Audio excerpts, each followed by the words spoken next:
What's up, guys? Welcome back to the channel. Here we are with another reaction. In this, we have Saran's bold response on India's long-standing ties with Russia. Absolutely intrigued to hear this. Before we do, however, if you guys happen to enjoy, please don't forget to subscribe, give it a thumbs up, and let's get right to it. All right. Samir, India's position on Ukraine has caused a lot of disappointment in Europe and the United States and Asia. India did abstain from the UN vote on condemning Russia's aggression. Obviously, you have a deep historical relationship with Russia, but is your attitude to Russia changing as this war progresses, as you see the atrocities, for example, that Corey mentioned, and also as you see the weakness of the Russian effort? Is that changing the calculation in New Delhi about the value of the relationship with Russia?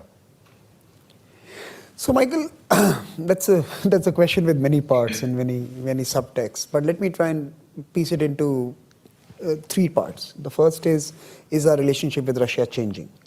Our relationship with Russia was changing before the Ukraine conflict. In fact, it would be fair to say that over the last 10 years, both of us have been working very hard to find something that would fire up the partnership again. So in many ways, besides the military partnership, and especially the partnership that dealt with some of the crown jewels that Russia gave to us, the nuclear submarines, the S-400s, the hypersonic missile systems, which no one else was willing to put on the table. Besides those elements of the partnership, we were struggling to find any other avenue for significant engagement.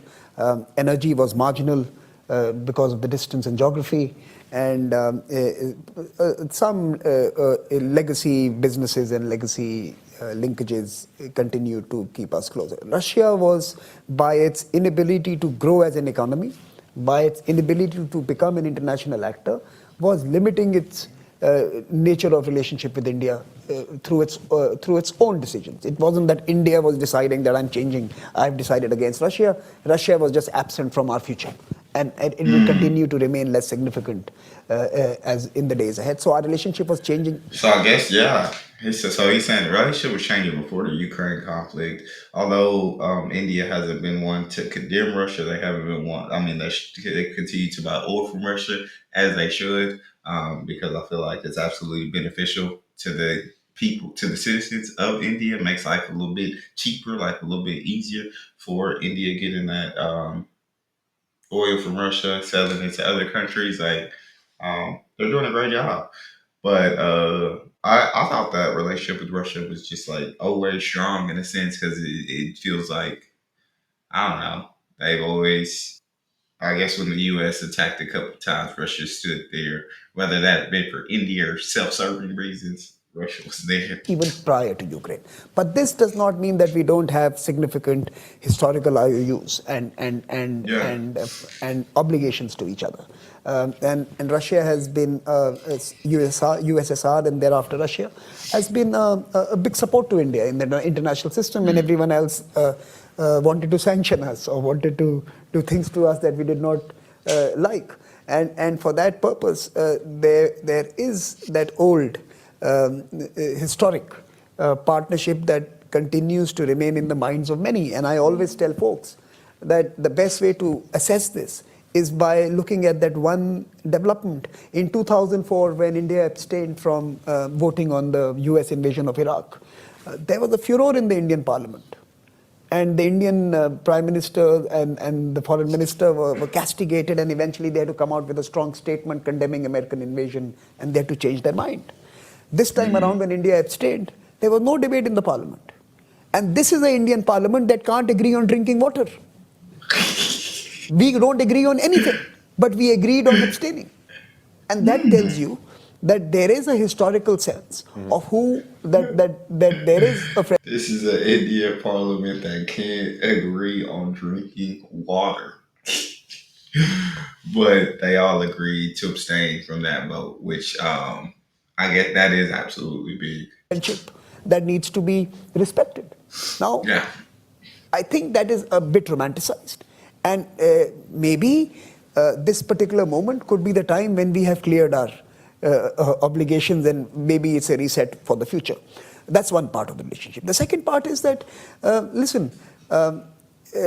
we have, if you look at our statement alongside our vote, we have shown you the duality of India.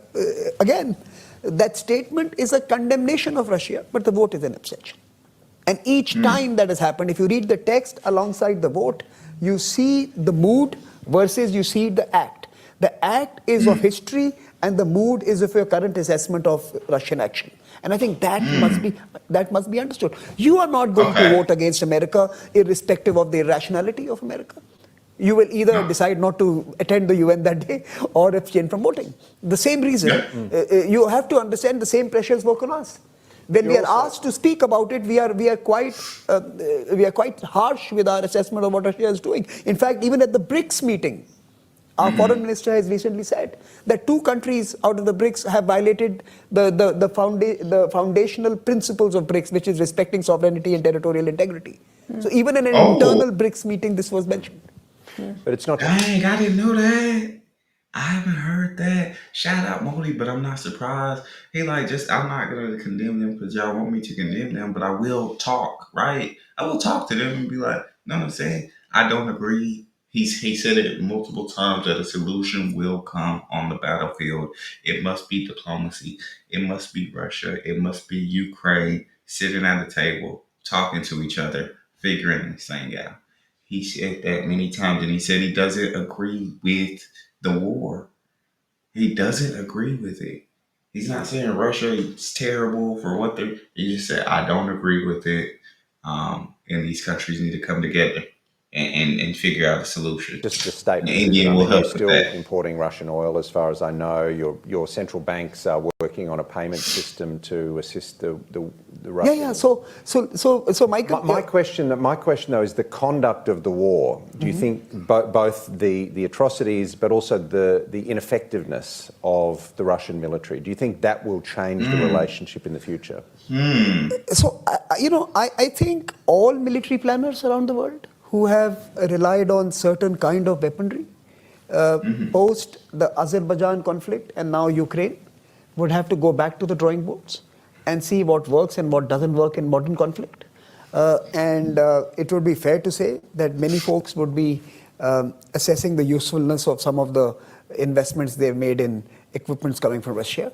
It does not necessarily mean that all of them have not done well, or whether the problem was with the equipments or with the planning, because you also see the other side use similar equipments and do a better job. So it's not as if the problem is in the trucks and the tanks and in the There you go. It's more about the thought process that went behind it. So I'm not sure you can discard the industry for poor implementation. But having said that, like I mentioned, our economic size is taking us to a place where when we are $5 or $6 trillion and we have to buy $12 to $15 billion of international defense equipment every year, Russia is not going to be able to contribute even a fraction of it. It has counted itself out of our future. We have already seen our Air Force and Navy diversify away and move into European and American platforms. The army has been slower. So you see India moving that relationship more and more so away from Russia, getting more and more, getting further and further from Russia, working more with Europe, working more with the US. Oh wow. He said they might not be part of the plan for the future, I guess. I don't know if he just said that defense exports wise or relationship wise. Our army is a live army, active army. We fight, right? We have a border with the Chinese. We have a border with Pakistan. It's impossible for India to do a major rejig vis-a-vis its the land army is concerned, because we are in an active situation. So you are going to see increasingly a diversification away and into different geographies for our defense needs. But I must respond to the rather false canard that is being spread on India-Russia trade and India-Russia energy purchases. Look here, our energy purchases are marginal. Marginal into 4 is still marginal. We are not going to see Russia becoming a major supplier of Indian energy needs at the end of this year. So let's be very clear. It is going to remain insignificant compared to the 53 billion euros that the European Union has already paid to Russia by way of its fossil fuel transactions. We are a very small, Mm, negligible actor. mm, So please focus on what Europe buys from Russia, not what India buys from Russia. We are not in the mm. same frame. The second point, Yeah. Alternatively, we could focus on No, I agree with that. And if you are going to focus on what India is from Russia, you need to focus on what everybody who's condemning Russia gets from Russia. Everybody who's condemning India for not condemning Russia. We need to focus on what everybody's getting from Russia. what everybody buys. the second part, we will buy from Russia. The same reason Europe is buying from Russia. We all have to look after our own Exactly. needs. Our own Yep. immediate Yep. needs have to be catered to. Governments are meant to do that. We were primarily procuring our energy from the Middle East. Now, most of you guys have suddenly decided Middle East is your source. You've come into my reservoir of energy. You've started to pick out from that reservoir. You have crowded out India from the options of Iran and Venezuela. Mm, And now you want to continue mm. to have a favorable energy partnership with Russia while denying anyone else any other the same privilege and dipping into my reservoir. That it doesn't work like that.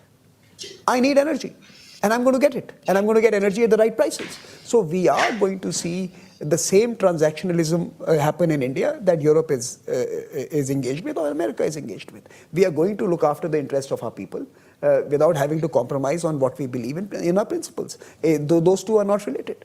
And the India-Russia ruble-rupee trade is not, it predates Ukraine by many decades. So it's not a new system.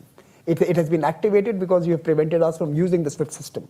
It doesn't mean that it did not exist before that. I absolutely freaking loved this.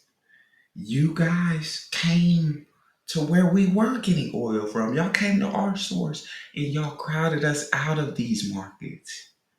So when we have to go find a different market, then you also want to tell us we're not allowed to get by from that market while you're buying energy at a ridiculous amount. But how's that? How does that make sense in your head? But that's politics, of course. You see these countries in the West, they definitely want things their way, and if you don't do things the way they want you to do things, they're going to condemn you and try to frame you to be a bad guy. And it's very weird and very dumb, but I absolutely love the politicians in India because they take no crap. You are not about to walk them into a trap at all. They are absolutely prepared to answer any and every question that you may have for them. I love it.